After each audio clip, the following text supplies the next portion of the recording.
গরিবদের জন্য জান্নাত হাতের কাছে, একবারে কাছে, শুধু হাত বাড়াইলেই হয়। এতটুকু কাছে জান্নাত হবে। কিন্তু তারপরও অনেকে আছে পাবে না, দৌড়তে পারবে না, শুধু এই ছোট জীবনটার দিকে দেখা। আজকে আমরা সবাই ছোট জীবনটা দেখতেছি, 60-70 বৎসরেরটা দেখতেছি।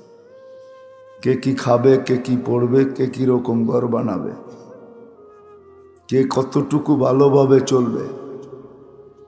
তো যেটা বুঝাইতেছিলাম, আল্লাহ দুনিয়ার এগুলা কিচ্ছু দেখেন না। আল্লাহ দেখে কে আল্লাহকে রাজি করলো, কে আল্লাহ রসুলকে রাজি করলো। দুনিয়ার কোনো জিনিস দেখেন না, চেহারাও দেখেন না। তাহলে আফ্রিকার বেলাল এত উপরে উঠতো না। বেলালের বাড়ি আফ্রিকা ছিল রাদিয়াল্লাহু তাআলা আনহু। বাড়ি কোনো উন্নত দেশে না, আফ্রিকার দেশে, ইথিওপিয়া, যেই দেশের বহুত মানুষ, অঞ্চলের মানুষ এখনো না খায় মারা যায়। ওই দেশের মানুষ বেলাল শুধু আল্লাহকে রাজি করছে, আল্লাহ রসুলকে রাজি করছে। যদিও সিনার উপরে পাথরের চটান আসছে, রাজি করতে যে সিনার উপরে পাথরের চটান রেখা দিছে। যদিও উত্তপ্ত বালুর ভিতরে শুইতে হয়েছে, যদিও সারা দিন মার খাইতে হয়েছে, কিন্তু এত উপরে উঠছে যে জমিনে হাঁটলে জান্নাতে পদধ্বনি হয়েছে। 3 মাস আল্লাহর রসুল থেকে দূরে থাকলে 4র্থ মাসে আল্লাহর রসুল তাকে ডাইকা যায়া নিজের জিয়ারতের জন্য নিয়ে আসছেন। জিয়ারতের জন্য নিয়ে আসছেন। কিয়ামতের দিন উঠবে তো আল্লাহর রসুলের পায়ের নিচের থেকে উঠবে, উঠে চোরা কিয়ামতের মাঠে যাবে। আল্লাহ আমলনামা চাবে না, বলবে একটা আজান শোনায় দাও। হ্যাঁ, আল্লাহর রসুলের বোরাক ধরা জান্নাতের দিকে চলতে থাকবে। সত্য এটাই, আল্লাহ কিচ্ছু দেখেন না। আল্লাহ জানেন আমাদেরকে কাকে কোথায় পাঠাইছেন, এটা আল্লাহ জানে। কাকে কোন অঞ্চলে পাঠাইছেন এটা আল্লাহ জানে। কোন মা বাবার ঘরে পাঠাইছেন আল্লাহ জানে। কে কি পড়ে এটা আল্লাহ জানেন। কে কি খায় আল্লাহ এটা জানেন। সাত জমিনের নিচে কালো রঙের পিপিলিকা যদি দেখেন, ইয়ারা দাবিমাদ নামলাতি সাউদা আলা সখরাতি সাম্মা ফি লাইলাতি যুলমা, গুটগুটে অন্ধকার, সাত জমিনের নিচে কালো রঙের পিপিলিকার পদে পায়ে চলার আওয়াজ যদি আল্লাহ শোনেন, আর কোন পাও আগে করেন পিছে করেন এটা যদি দেখেন, তো আপনি আর আমি দুনিয়ায় কোন অবস্থায় আছি এটা আল্লাহ জানেন না? জানেন না? আল্লাহ দেখেন শুধু কে আল্লাহকে রাজি করল। জান্নাত বড় কাছে, শুধু হাত দিয়ে ধরলেই হবে। আল্লাহ সদিচ্ছায় মানুষ বানাইছেন, মুসলমানের ঘরে জন্ম দিছেন। 3-3 বার আপনার আমার উপরে হাত লাগায়া উম্মতে মুহাম্মদী বানাইছেন। 3-3 বার কুদরতি হাত লাগাইছেন। জন্ম লগ্নে 1 বার লাগাইছেন, বাসাই লগ্নে 1 বার লাগাইছেন। কুনতুম খায়রা উম্মা, যখন এই কি বলে এটাকে লেবেল লাগান তখন 1 বার লাগাইছেন। আল্লাহ সদ ইচ্ছায় মানুষ বানাইছেন, মুসলমান বানাইছেন, সর্বশ্রেষ্ঠ নবীর উম্মত বানাইছেন। জানেন না আপনাকে কোথায় উঠাইছে? সহজ করছে, কোনো কঠিন করেন নাই। সত্য এটাই। যদি আল্লাহকে রাজি করতে পারি, আল্লাহর রসুলকে রাজি করতে পারি, আল্লাহ খুশি, আল্লাহর রসুল খুশি, আমার বিশ্বাস এই বাটিপাড়ার মানুষ কিয়ামতের দিন উঠবে আর ফেরেশতারা কানে কানে বলবে, ইনতালিকু ইলাল জান্নাতি বিগাইরি হিসাব ওয়ালা কিতাব, যাও, হিসাবও নাই কিতাবও নাই, জান্নাতে চলো। দুনিয়াতে কষ্ট বহুত করছো, সর্বদিকে করছো, এখন 500 বৎসর জান্নাতের নেয়ামত ভোগ করো, তারপরে আমরা ধনীদেরকে যেতে দিব। 500 বৎসর তোমরা ভোগ করবে, তারপরে ধনীরা যাবে, এর আগে যাওয়ার সুযোগ নাই। আমার তাও খামসুমিয়াতি আম হাত্তা ইয়াদখুলাল আগনিয়া। সত্য এটাই। জান্নাত বড় কাছে, মজার জায়গা বড় কাছে, বেশি কিছু লাগবে না। আল্লাহকে রাজি করা, রসুলকে রাজি করা, এটাই আল্লাহ দেখবেন। কে আল্লাহকে রাজি করছে, কে আল্লাহ রসুলকে রাজি করছে, আর কিচ্ছু দেখবেন না। যদিও মাথার ভিতরে ঢুকা আছে দুনিয়া, এই ছোট জীবনটা যে রাজি করবে, গরিব থেকে গরিব করুক, ধনী থেকে ধনী করুক, বেলালের মতো কৃতদাস করুক, রাবেয়ার মতো কৃতদাস করুক, সেই আল্লাহর কাছে দামি হবে। এটাই দেখা হবে, আর কিচ্ছু দেখা হবে না। যদি প্রশ্ন আসে আল্লাহকে রাজি করব কি দিয়া, গরিবের জন্য আল্লাহকে রাজি করা অনেক সহজ, অনেক সহজ, প্রত্যেকের জন্যই সহজ, ধনীর জন্যও সহজ। আসতেছে সামনে রমজান, ধনী যদি গরিবের উপরে সহানুভূতি দেখাইল, এক রমজানে জান্নাত তার নামে লেখা দলিল আল্লাহ হাতে ধরায় দিবে। দুনিয়ার দলিল পাইতে 6 মাস 1 বছর অপেক্ষা করতে হয়, জান্নাতের দলিল পাইতে 1 সেকেন্ডও অপেক্ষা করতে হয় না। ধনী যদি গরিবের উপরে সহানুভূতি দেখাইল, আসতেছে রমজান, ধনী যদি গরিবরে ডাইকা ডাইকা পানি দিয়েও ইফতার করাইল, তাইলেও জান্নাত আল্লাহ লেখা দিয়া দিবে। আল্লাহকে রাজি করা কঠিন না, সহজ।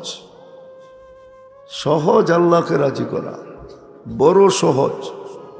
গরিবের জন্য তো আরো সহজ, যুবকের জন্য তো আরো সহজ, নারীর জন্য তো আরো সহজ, প্রত্যেকের জন্য সহজ। গরিবের জন্য বেশি কিছু করতে হবে না। ঈমান তো মাতৃ কোলে দিয়া পাঠাইছেন, মুসলমানের ঘরে আল্লাহ সদ ইচ্ছায় পাঠাইছেন। শুধু বাকি রইল 2টা, ঈমান বানাও, নামাজ পড়ো, রোজা রাখো, বাস। ঈমান ধরে রাখো, হারায় যেন না যায়। দামি জিনিস যেরকম বুকে ধরে রাখে, ঈমানটা বুকের ভিতরে ধরে রাখো। মুসলমানের ঘরে আল্লাহ পাঠাইছেন, ঈমান দিয়া পাঠাইছেন, ঈমানটাকে ধরে রাখো। 5 ওয়াক্ত নামাজ পড়ো, রমজানের রোজা রাখো। মুতু আদখুলু জান্নাত রব্বিকুম, মরো আর সিধা জান্নাতে যায় ঢোকো। জানি না বুঝাইতে পারতেছি কিনা। কিচ্ছু চায় না আল্লাহ, দুনিয়ার কিচ্ছু দেখেন না। যদি দেখতেন তাহলে হাজারো কাহিনী কোরআনে আছে। তাইলে আল্লাহ নবীর স্ত্রীর দিকে দেখতেন যে আমি নবী বানাইলাম, রসুল বানাইলাম, তার স্ত্রীকে দোজগে দেই তো দেই কি করা। নূহ আলাইহিস সালামের স্ত্রী জান্নাতে যাবে না, দোজগে যাবে। লূত আলাইহিস সালামের স্ত্রী জান্নাতে যাবে না, দোজগে যাবে। যদি আল্লাহ দেখতেন তাহলে যাকে এত বড় মাহবুব বানাইলেন, মাহবুব, মাহবুব চিনেন অর্থ কি? মাহবুব অর্থ কি? প্রিয়, বন্ধু। মাহবুব অর্থ অন্যটা। মাহবুব অর্থ হলো যার ইচ্ছার দিকে তাকায় থাকা হয়। যার ইচ্ছার দিকে, ইচ্ছার দিকে তাকায় থাকা বোঝেন? তার পছন্দই পছন্দ, তার ইচ্ছাই ইচ্ছা, একের নাম মাহবুব। এই জন্য আল্লাহ বলছেন সাউফা ইউতিকা রাব্বুকা ফাতারদা। বন্ধু, আমরা আপনার ইচ্ছা দেখি, ইচ্ছা গঠনেও বন্ধুর ইচ্ছা দেখছেন। আল্লাহর রসুলকে যখন তৈরি করছেন, আমাদেরকে তৈরি করছেন আল্লাহর ইচ্ছা মতো, বন্ধুকে আল্লাহর ইচ্ছা মতো না। গঠনের ভান্ডার দিয়া বলছেন আপনি যেইটা বলবেন ওটা খালি লাগায় দিব, আপনি পছন্দ করবেন, আমরা লাগাইতে থাকবো। এটার নাম হইল বন্ধু, হাবিব। ওই হাবিব মুহাম্মদুর রাসূলুল্লাহ সাল্লাল্লাহু আলাইহি ওয়াসাল্লাম, যাকে 44 বৎসর পালছেন চাচা, 44 বৎসর। আবু তালেব 44 বৎসর পালছেন। পাশে রাইখা পালেন নাই, বুকে রাইখা পালছেন। বুকে রাইখাও পালেন নাই, বুকের ভিতরে ঢুকায়া পালছেন। চাচা, আপন চাচা, একই রক্ত, দুই শিরায় উপশিরায়। সত্য এটাই, সত্য এটাই। তাহলে আবু তালেবের বিরাট বড় একটা মর্যাদা আল্লাহর কাছে হইতো।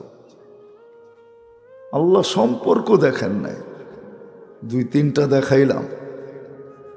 তাইলে কোনো দিন নবীর স্ত্রী দোজগে যায় তো যায় কি করে? ফেরাউনের স্ত্রী জান্নাতে যায় তো যায় কি করে? ফেরাউনকে দুনিয়ার ভিতরে একক ব্যক্তি, যার মতো দাবি কেউ করে নাই, কিয়ামত পর্যন্ত সচরাচর দাবি কেউ করবে না। আনা রব্বুকুমুল আ'লা, আমি তোমাদের খোদারও বাবা। যে নিজেকে আল্লাহর বাবা বলে দাবি করত, তার স্ত্রী কোনোদিন জান্নাতে যাওয়ার সুযোগ ছিল না। ছিল নাকি? স্ত্রী চিনেন কাকে বলে? চিনেন কাকে বলে? যার কোনো অঙ্গ, স্ত্রী কাকে বলে জানেন? যার কোনো অঙ্গ স্বামীর কাছে লুকায়িত থাকে না। থাকে নাকি? স্বামী কাকে বলে জানেন? যার কোনো অঙ্গ স্ত্রীর কাছে লুকায়িত থাকে না। যারা এক বালিশে, এক খাটে, এক ল্যাপের ভিতরে ঘুমায়, দুইজন হয়ে না, একজন হয়ে ঘুমায়, যাকে আল্লাহ পোশাক বলছেন। ফেরাউনের স্ত্রী কোনোদিন জান্নাতে যাওয়ার সুযোগ হতো না যদি আল্লাহ সম্পর্ক দেখতেন। আল্লাহ এগুলা কিচ্ছু দেখেন না। এই জন্যই আসিয়ার জান্নাতে যাওয়ার সুযোগ হয়েছে। ফেরাউনের বাড়ির কৃতদাসী কোনোদিন জান্নাতি হইতো না। ফেরাউনের বাড়ির কৃতদাসী কোনোদিন জান্নাতি হতো না। শুধু জান্নাতি হয় না, এখনো কবর থেকে সুঘ্রাণ বাহির হয়। ওই দিন থেকে, যেই দিন থেকে কবরে দিছে, বাহির হওয়া শুরু হয়েছে, কিয়ামতের সকাল পর্যন্ত সুঘ্রাণ বাহির হবে। এই সুঘ্রাণ কোনোদিন শেষ হবে না। আপনি বলবেন এত ঘ্রাণ পাইল কোত্থেকা? সত্য তো এটাই, হাদিসে আছে, তোমার কবরেও আসবে। 70টা দরজা জান্নাতের দিকে খোলা হবে, আর সুঘ্রাণ আর ঠান্ডা বাতাস পাঠানো হবে। ওই জান্নাতের ঘ্রাণই এখনো বাহির হইতেছে, কিয়ামতের সকাল পর্যন্ত বাহির হবে। ওই জায়গা দুনিয়াতে এখনো চিহ্নিত আছে, রাখা আছে। হাজারো মানুষ ডেলি শুধু ঘ্রাণ নিতে যায়, ঘ্রাণ নিতে। সত্য এটাই। আল্লাহ কিচ্ছু দেখবেন না। আল্লাহ দেখবে কে আল্লাহকে রাজি করলো, কে আল্লাহ রসুলকে রাজি করলো, কে আল্লাহ পাইলো, কে আল্লাহর রসুল পাইলো, কোন বয়সে পাইলো, এটাও আল্লাহ দেখবেন না যে কোন বয়সে পাইলো। যদি কোন বয়সে পাইতো আল্লাহ দেখতেন, তাহলে এই কথা হাদিসে কোনোদিন আসতো না। হাত্তা ইউগারগির, কণ্ঠনালীতে রু আসার পূর্ব মুহূর্ত যদি হুশ ফিরে আর হাত উঠায় বলে মালিক মাফ করা দে না, তো বলতে দেরি, আল্লাহ মাফ করতে দেরি করবে না। বৃদ্ধ শেষ রাত্রে উঠা খালি হাত উঠায়া বলতে দেরি, কিচ্ছু আমার কাছে নাই, সব হারায় ফেলছি দুনিয়ার পিছনে, আপনার কাছে হাত তুললাম। সবার কাছে হাত পাতলে কেউ দেয় না, আপনার কাছে হাত তুললাম, আপনি খালি ফেরত দিয়েন না। আল্লাহ রসুল বলে এরকম মাফ করে যেরকম তার মা তাকে এই মুহূর্তে জন্ম দিল। আল্লাহ দেখবে কে আল্লাহকে রাজি করলো, আল্লাহ রসুলকে রাজি করলো। আসেন, কথা অনেক হইলে যে অনেক কিছু হবে এমন না। অল্প যদি হয় আর যদি দিলে গাইথা নিতে পারি তাহলে অল্পই যথেষ্ট হবে। রমজান তো শুধু রোজার মাস না, রমজান তো জাকাতেরও মাস। যদিও আমরা বানায় নিছি, আসলে মুসলিম বিধানে জাকাতের মাস হলো শাবান। হ্যাঁ, জাকাতের মাস। এটার ভিতরে একটা যুক্তি আছে, কি জানেন? গরিবকে যদি আপনি শাবানে দিতেন তাহলে সে রমজানটা ওই টাকা দিয়া ভালো মতে কাটাইতে পারতো, আপনার কাছে হাত পাইতা ফিরতে হতো না। এটা একটা লজিকলি জিনিস ছিল, যুক্তিসঙ্গত। জাকাতটা যদি আপনি শাবানে দিতেন তাহলে রমজানে সে সময়টা ভালো কাটাইতে পারতো, কারো কাছে হাত পাততে হতো না। এই যে সে এখন হাত পাততেছে কেন? আপনি জাকাত দিবেন রমজানে, ঠিক না? তারপরও তো পুরা হিসাব করে দেয় না। হিসাব করে দেয় নাকি? হ্যাঁ, মুসলমান যদি পুরা হিসাব করে জাকাত দিত, জাকাতকে তো আমরা মনে করি জরিমানা, ঠিক না? কি? হ্যাঁ, কি মনে করি? সত্য তো, হাদিসই আছে।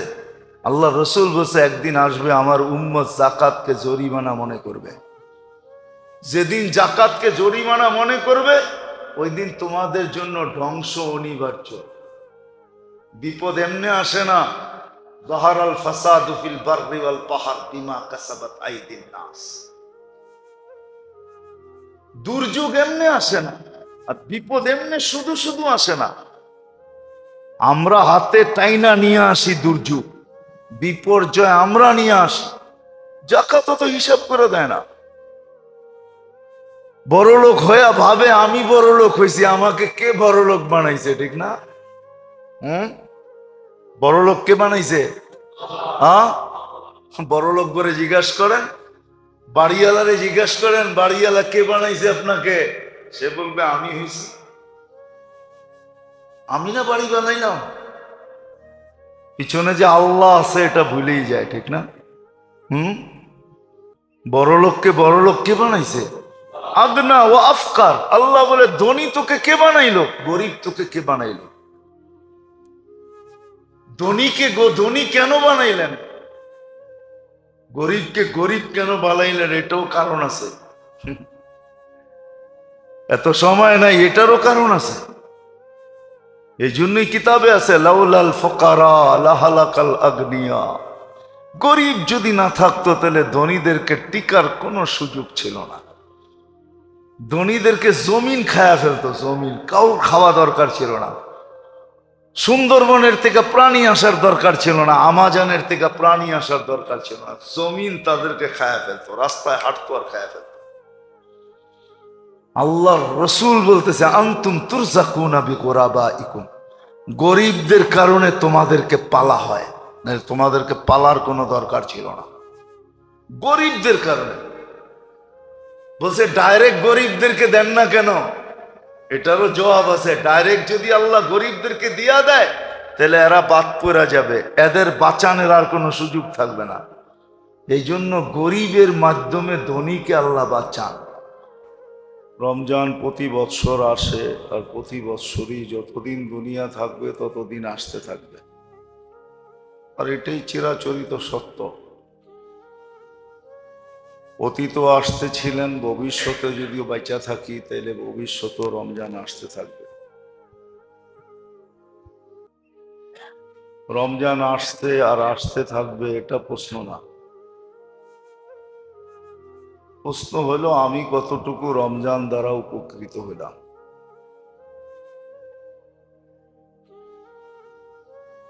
এর আগেও বলছিলাম মনে হয় যে রমজান বড় নেয়ামত, কিন্তু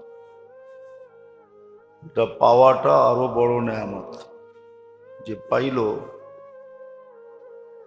রমজান নেয়ামত, আর পাওয়াটা হলো আরো বড় নেয়ামত।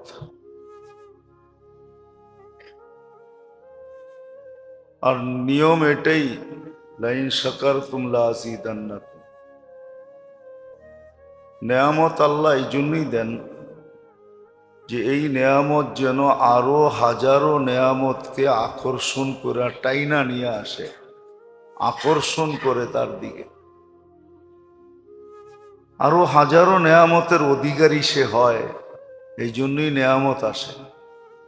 নেয়ামত এই জন্যই আসে যে এক নেয়ামতের মাধ্যমে আরো হাজারো নেয়ামত তার কাছে আসবে। উদাহরণস্বরূপ যদি দেওয়া হয়, একটা মানুষ যখন উচ্চ শিক্ষিত হয়, তো শিক্ষার কারণেই সে একটা উচ্চ পদ পায়। আর উচ্চ পদ পাওয়ার কারণেই গাড়ি পায়, বাড়ি পায়, সিকিউরিটি পায়, লম্বা লম্বা বেতন পায়। হ্যাঁ, উপর দিয়েও পায়, নিচ দিয়েও পায়। এটা কিন্তু শিক্ষার, উচ্চ শিক্ষার কারণে এটা নেয়ামত। উচ্চ শিক্ষার কারণে আরো হাজারো নেয়ামত। আপনিও যায়া আমিও যায়া স্যার স্যার বলতে বলতে গলা শুকাইতে থাকি, ঠিক না? হ্যাঁ, হাজারো নেয়ামত তার দিকে আসতেছে, দাবিত হইতেছে। আমি নেয়ামতই বললাম, অন্য কিছু বললাম না। নেয়ামত হিসাবেই বুঝাইতে চেষ্টা করলাম। ঠিক রমজানও নেয়ামত, এটা পাওয়াটা আরো নেয়ামত। ভাবলে বোঝা যাবে রমজানের বাহিরে সমস্ত আবাদতের সারি ভিন্ন ছিল। সারি বোঝেন তো? সারি বোঝেন না? আবার পড়ার সারি বুঝেন না? লাইন ভিন্ন ছিল। নফলটা নফলই ছিল, সুন্নতটা সুন্নতই ছিল, ওয়াজিবটা ওয়াজিবই ছিল, মুআক্কাদাটা মুআক্কাদাই ছিল, জায়েদাটা জায়েদাই ছিল। হ্যাঁ, সব ভিন্ন ভিন্ন ছিল। কিন্তু রমজানে কিন্তু কোনো ভিন্নতা নাই, সব এক লাইনে দাঁড়া করায় দিয়েছেন, এক সারিতে দাঁড়া করায় দিয়েছেন। যেটা করবেন ওইটাই ফরজ। ফরজ করলেও ফরজ, নফল করলেও। এই যে সারিটা, লাইনটা আল্লাহ উঠায়া দিয়া এক লাইনে সবাই না দিলেন, কত বড় নেয়ামত হইলে এটা হইতো। কত বড় নেয়ামত। এই জন্য আল্লাহ রমজানে সমস্ত সারি লাইন উঠায়া দিছেন, সবাইকে এক লাইনে দাঁড়া করায় দিছেন। ফরজ যা আদায় করবে ফরজ হবে। এখন আপনি যদি কম করলেন তো এটা আপনার দুর্ভাগ্য। আছে না? আমি ক্রিটিসাইজ করতেছি না। আমরা তারাবির সময় দেখি আমার মসজিদও হবে 8 রাকাত পড়ে বাইরে চলে যায়, তোমার দুর্ভাগ্য। রমজানের দুর্ভাগ্য না। তুমি যদি 20 রাকাত পড়তো তাহলে 20 রাকাত ফরজের সওয়াব তুমি পাইতা।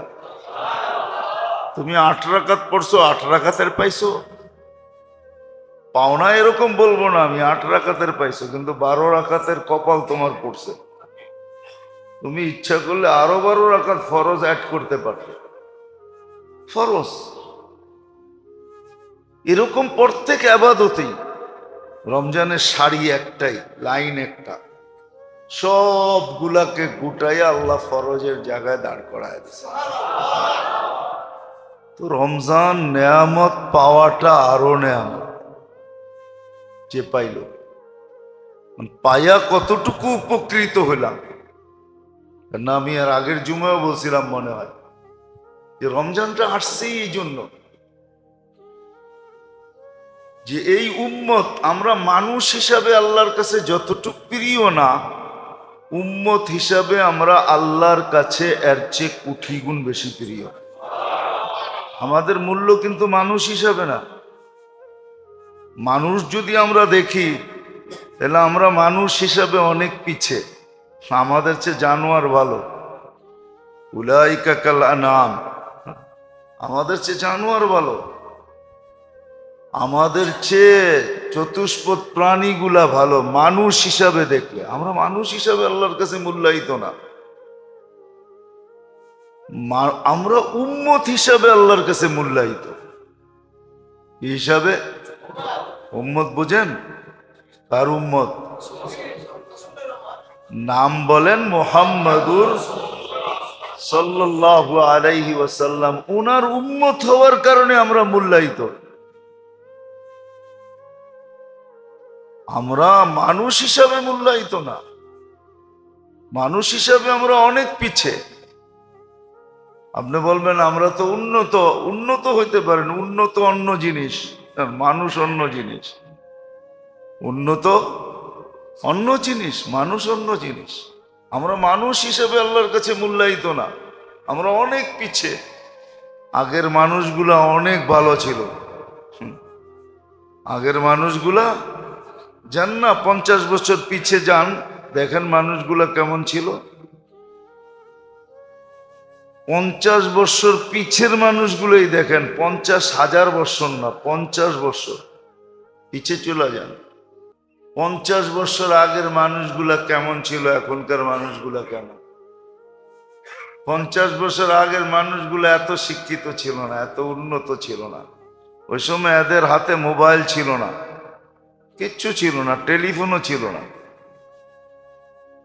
কিন্তু 50 বছর আগের মানুষগুলো আমাদের চেয়ে 100 গুণ বেশি ভালো ছিল, 1000 গুণ বেশি ভালো ছিল।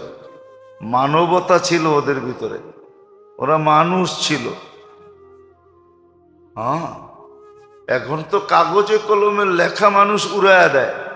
কাগজে আছে, কলমে আছে, খাতায় আছে, খুঁতিতে আছে, তারপরও মানুষ এটাকে উড়াইয়া দেয়। 50 বছর আগের মানুষ এরকম ছিল, মুখে যেটা বলছে ওইটাই বলছে। আমি মুখ দিয়া বলছি, দিয়া দিছি, দিয়া দিছি। লেখাপড়ার দরকার নাই, জিজ্ঞেস করেন। আগে গ্রাম দেশে জায়গা দলিল সলিল খুব কমই হইতো, মুখে মুখে হইতো। মুখ দিয়ে বইলা দিছে হয়ে গেছে, বলছে মুখের দাম বেশি। তো যেটা বুঝাইতেছিলাম, আমরা মানুষ হিসাবে আল্লাহর কাছে মূল্যায়িত না, আমরা উম্মত হিসাবে আল্লাহর কাছে মূল্যায়িত, দামি। যদিও আমরা উম্মত চিনি না, আমরা কার উম্মত এটাও জানি না। অনেকেই জানে না আমরা কার উম্মত, এই শব্দটাও শিখে নেয়। যদি আরে জিজ্ঞেস করা হয় তুমি কার উম্মত, তাকায়া থাকবে, বেশিরভাগ মানুষই তাকায়া থাকে। এটা শিখে নেয় যে আমি কার উম্মত। কার উম্মত আমরা? কিন্তু আপনি গ্রামগঞ্জে যে জিজ্ঞেস করে দেখেন, আমার কথাটা ট্রাই করে দেখেন, বলতে পারবে না তুমি কার উম্মত, বলতে পারবে না। হ্যাঁ, হয়তো তুমি তোমার নবী কি এটা বলতে পারবে, কিন্তু তুমি কার উম্মত এটা বলতে পারবে না। কোরআন কিন্তু উম্মত বলছে আমাদেরকে, কুনতুম খায়রা উম্মাহ, উম্মত বলতে পারবে না। আমরা উম্মত হিসাবে আল্লাহর কাছে দাঁড়ি, আমাদের বেলু উম্মত হওয়া হিসাবে। সারের সাথে আসছে বিদায়, সারের চাকরও এখন সার বইনা ঘুরতেছে, সারের বাপ নিয়ে ঘুরতেছে, ঠিক না? আবার মাঝে মাঝে দেখা যায় সারের চেয়েও বেশি বাপ নিয়ে উনি বসে আছে, ঠিক না? অথচ সারের কি চাকর গাড়ির দরজা খোলে, জুতা পায়ে ঢুকায় দেয়। আমরাও দামি হইলাম উম্মত হিসাবে, তাহলে আমাদের কি দাম? আমাদের চেয়ে তো জানোয়ার ভালো, চতুষ্পদ প্রাণীগুলা ভালো। নাহলে কোরআন কেন বলতেন উলাইকা কাল আনাম বাল হুম আদাল? এই উম্মত কি বলছেন? আমরা উম্মত হিসাবে দামি। তো যেটা বুঝাইতেছিলাম, যে উম্মত হিসাবে আল্লাহ আমাদেরকে ভালোবাসেন বিদায়, উম্মত হিসাবে দাম দেন বিদায়। আল্লাহ যে রমজান আমাদেরকে দিয়েছেন, যে রমজান আমাদেরকে দিছেন, যে বৈশিষ্ট্যময় রমজান দিছেন, যে রমজান আল্লাহ আমাদেরকে দিছেন, যে বৈশিষ্ট্যময় রমজান আমাদেরকে দিছেন। রাগের জুমায় মনে হয় বলছিলাম যে আল্লাহ মৌসুম বানায়া দিছেন। কোরআনের দাবি পূরণ হওয়ার জন্য আল্লাহ মৌসুম বানায়া দিছেন। কোরআনের দাবি ছিল হুদাল্লিল মুত্তাকিন, এই কোরআন তাকওয়াওয়ালাদেরকে কাজে দিবে, তাকওয়াওয়ালাদেরকে রাস্তা দেখাবে। কিন্তু প্রশ্ন যদি হয় আমি মুত্তাকি হব কি করে, তো আল্লাহ রমজানকে ওই তাকওয়ার মৌসুম বানায়া দিয়েছেন, যে তুমি রমজানের মাধ্যমে মুত্তাকি হবে। এই জন্যই কোরআন বলতেছে কুতিবা আলাইকুমুস সিয়াম কামা কুতিবা আলাল্লাযীনা মিন ক্বাবলিকুম লাআল্লাকুম তাত্তাকুন। একটা মানুষ মুত্তাকি হওয়ার মৌসুম হইল রমজান। আর এটাকে আল্লাহ মৌসুম বানায় দিছেন, পরিবেশ বানায় দিছেন। এই জন্য এই কথা ছিল সত্য, রমজান আর কোরআন এটা দুইটা কিন্তু এক সুতায় গাথা। যদিও সারা বৎসর আমাদের কোরআনের সাথে কোনো সম্পর্ক থাকে না, বলে আমি পড়তে পারি না। আরে আপনি পড়তে পারেন না তাতে কি আসে যায়? আপনি ডেলি কোরআনকে নিয়ে মহব্বত করেন, চুমা দেন, বুকে জড়ান, হাত বুলান, কোরআনকে মহব্বত করেন ডেলি, তাইলেও তো সম্পর্ক হইল। এটাও তো করে না, সারা বৎসরে কোরআন ছুঁয়া দেখে না, অথচ কোরআন রমজান এক সুতায় গাথা। কোরআনের দাবি পুরা করার জন্য রমজান, আর রমজান এত দামি কেননা এর ভিতরে কোরআন, এই জন্য এত দামি। এত দামি, ইন্না আনজালনাহু ফি লাইলাতুল কদর, আল্লাহ লাইলাতুল কদরের ভিতরে কোরআন নাযিল করছে, এই জন্য রমজান এত দামি। রমজান মাস এত দামি, শাহরু রমাদান আল্লাযী উনজিলা ফীহিল কোরআন, কোরআন আসছে, কোরআন আমাদের জন্য আসছে। কি জিনিস আসছে এটা তো ভাবলে, চিন্তা করলে, পড়লে, শিখলে তারপরে বুঝে আসবে যে কোরআন আসছে কি, কি দিছে আল্লাহ। আবার বইলেও দিছে, কিন্তু দুইটা শব্দ যদিও হাদিসের, একটা বলছে শাফিউন মুশাফফা, কোরআন তোমার জন্য সুপারিশ করবে, আর কোরআনের সুপারিশ গ্রহণ করা হবে, দুটোটাই গ্যারান্টি যুক্ত। কোরআন যদি তোমার পক্ষে সুপারিশ করে তাহলে সুপারিশটা কি গ্রহণযোগ্য, গ্রহণ আমরা করবই করব। শাফিউন, কোরআন তোমার জন্য সুপারিশকারী হবে, অর্থাৎ কোরআন তোমার পক্ষে যাবে। এই জন্য আরেক হাদিসও আছে, কোরআনুন হুজ্জাতুল লাকা ওয়া আলাইকা, কোরআন তোমার পক্ষে যাবে নাইলে বিরুদ্ধে যাবে।